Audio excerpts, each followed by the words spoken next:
Thank you, Acting President. Well, this crossbencher is certainly not supporting this bill. When I first gave my first speech in this place, I made a promise that I would never support an increase in taxes on Victorians, and I have kept that promise and I intend to keep it again today. Victorians are taxed too much. They are taxed too much. Now, we constantly hear about this cost of living crisis, and we hear people like the Greens point the finger at supermarkets and things like this. Well, let's talk about the cost of government, because that is costing Victorians a lot, and it's one of the biggest expenses that they've got. They pay income tax, land tax. They're going to have this new tax as well, and they can't afford it.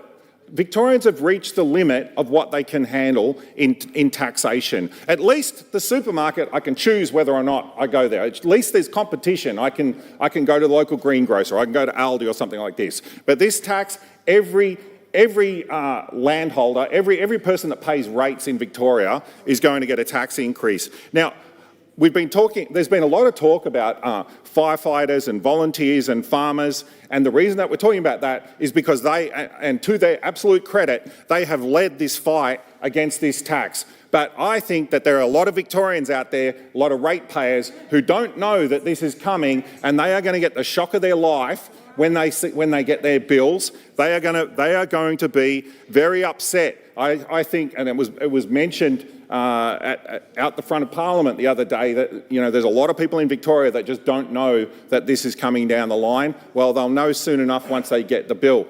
Now, the councils have been upset about this tax because they're going to cop the heat from it, because it comes in their rates notice as if the council is charging it. Well, the council's, you know, being forced to do it by the state government. So I actually have some sympathy with the councils being forced into doing this, and it's just wrong that they're going to cop the heat over this, because whenever someone gets a high rates bill, the first person they call is the council to complain about it, and the councils are going to have to explain that they're forced into this.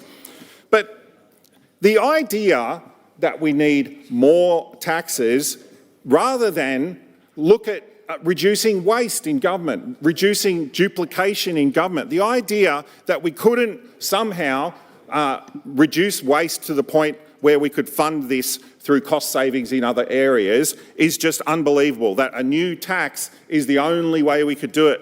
I heard Dr Mansfield talking before about this tax as if they had no other option but to do a deal with the government. How about they just say no? How about they just say no for once? I'm saying no, the coalition's saying no. People can say no to the government and force them. You know, they say, oh, your vote is powerful. Well, their vote is to do a deal and tax Victorians. They've got no right anymore to talk about the supermarkets raising prices, raising costs for Victorians. They're raising costs for Victorians. They're the ones that are responsible for enabling the government to do this. I mean, look at waste. I was the chair of the Commonwealth Games inquiry. Wasted $589 million. What did Victorians get for that? Nothing. It paid for the games in Glasgow. They didn't even give us free tickets. I mean, they could have at least given us some free tickets that we could raffle off. They gave us nothing. And there is waste left, right and centre, and there is duplication. And look, I'll be very interested to see the Treasurer's first budget next week. We'll see what happens. But the Treasurer's going to, I know that she's going to have to make some very hard decisions, and I'll be interested to see what decisions she does make. But Victorians have reached the limit on taxation. Land taxes are driving manufacturing out of this state. I've spoken to many manufacturers in the southeast. They're going bankrupt left, right and centre, or if they're making investment decisions, they're not hiring more staff, or they're thinking about moving interstate. Some of them have just closed down. They just disappeared. We constantly hear complaints from the Greens about the rental crisis. Who pays the tax who pays land tax? It's the landlords. They pay the land tax. Of course it makes rental availability worse. And during the pandemic, I was constantly saying the government is spending money like a drunken sailor. One day we're going to have to pay for this. One day we're going to have to pay for this.